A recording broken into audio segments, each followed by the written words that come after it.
November 9th, 1989, a day that will forever go down in history. After 28 years, a city that was once divided is now united again. The Berlin Wall borders are now open. Leading up to the fall of the wall, in May of this year, Hungary started to dismantle its barbed wire fences and alarm system it has on its borders with Austria. In June, Poland held its first free elections. In August this year, 2 million people formed a 372-mile chain by holding hands across the Baltic states. In September, Hungary reopened its borders with East Germany, which allowed 13,000 East Germans to escape. In October, East German head of state, Erich Honecker, steps down, and just 6 days ago, 1 million people demonstrated in East Berlin. And just yesterday, Communist leader of East Germany, Günter Schabowski, mistakenly said in a press conference that borders will be opened immediately instead of the following day. Confused soldiers opened some of the borders, allowing amounts of people through. People poured into the streets celebrating. Everything was in chaos. Now let's take a look at the video.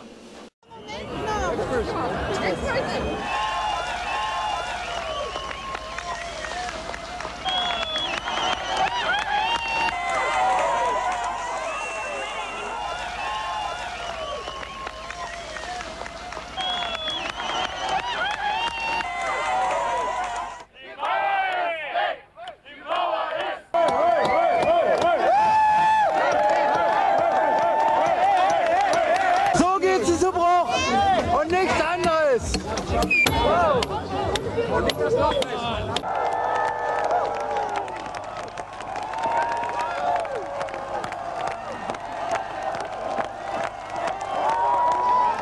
Wow, what a scene. History in the making. Now let's turn it over to our economic specialist, Hunter Stusman.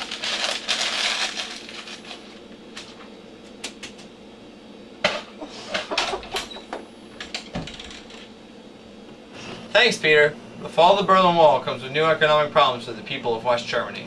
But first, here's some background information.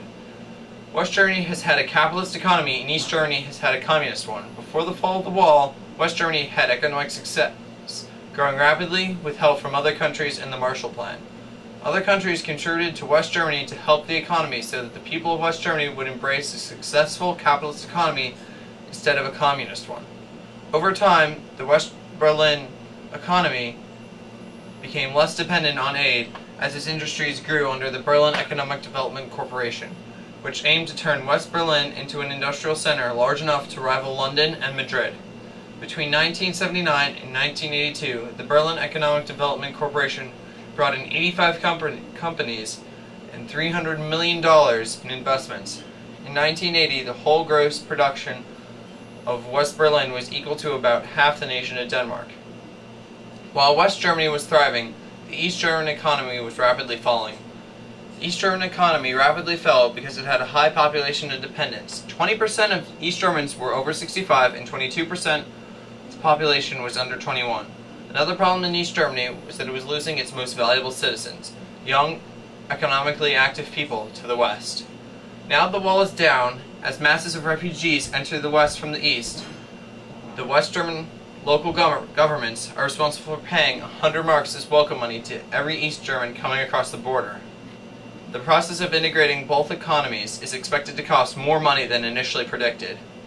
While the economies of East and West Germany are similar, based around industry, forming one economy from two countries with completely different levels of economic development looks to be difficult. Now that West Germany has taken over the economy, they plan to privatize the companies in order to make the industries more productive and efficient. This looks like it will result in a huge reduction in jobs. Consequently, unemployment rates in Germany are expected to soar and rise even more so in former East Germany than the West. Thank you. Back to you, Peter. Thank you, Hunter, for that wonderful report. Now here's Logan Loloff, our political specialist. Logan, take it away. Thanks, chat. With the fall of the wall, it changes the political climate of Europe.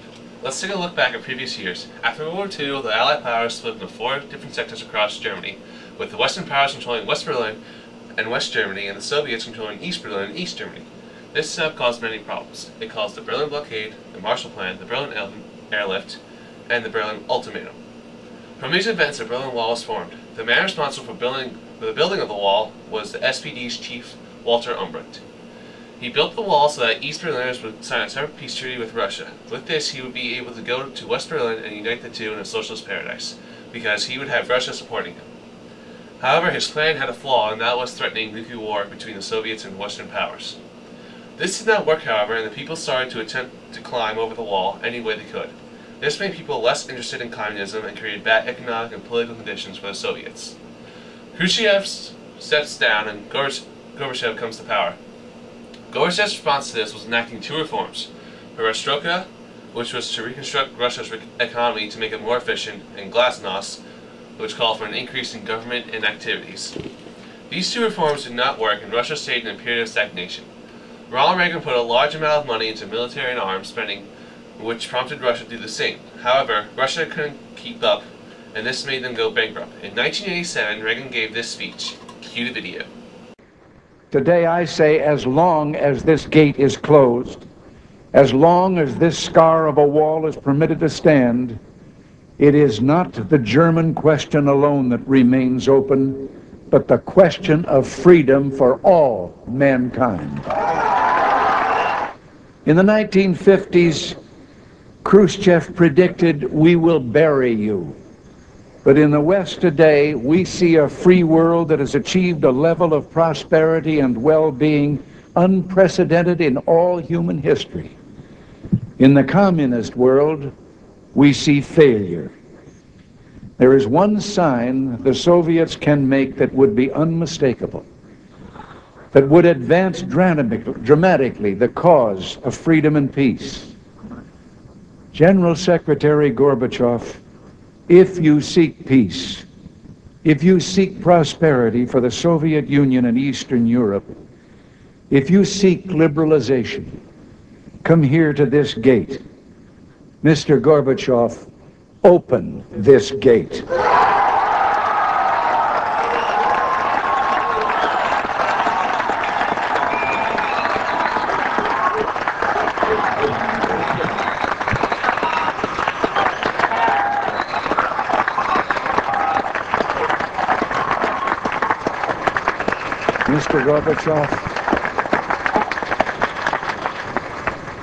Mr. Gorbachev, tear down this wall. East Germans became inspired and started performing small acts of revolution. In Leipzig, the people protested and performed demonstrations, and the numbers grew daily. Also during this time, Hungary opened its borders to East Germans in order for them to escape their struggles in East Germany.